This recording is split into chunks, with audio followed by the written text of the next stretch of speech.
Bakit hospital?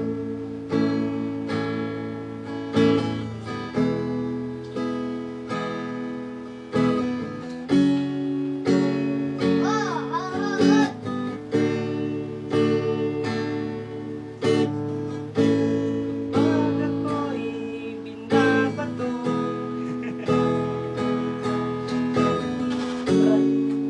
naglalaro ang birthday ko.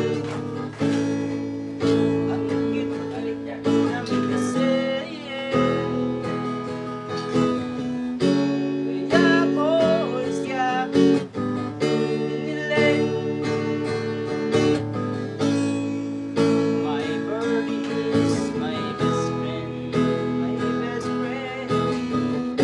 Ang dami namin gayang sandali.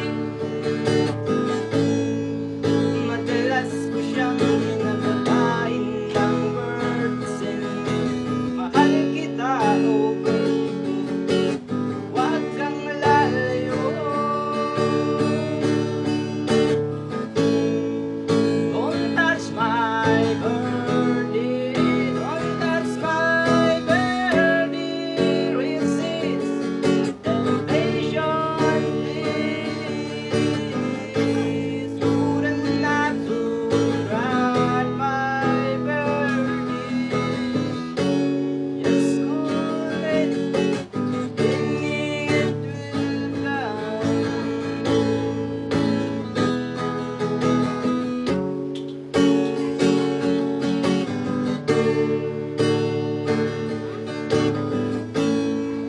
Ang birdie ko'y nagkakatuwa, parang cobra na mahilig manuka. Kapag nilabas ng mula sa kulungan, tuloy-tuloy ang aming kasiyahan. Di naman ako damot talaga, ayoko lang nang hinahawakan siya ng iba. Ang birdie ko'y medyo masungit, konting hawak lang siguro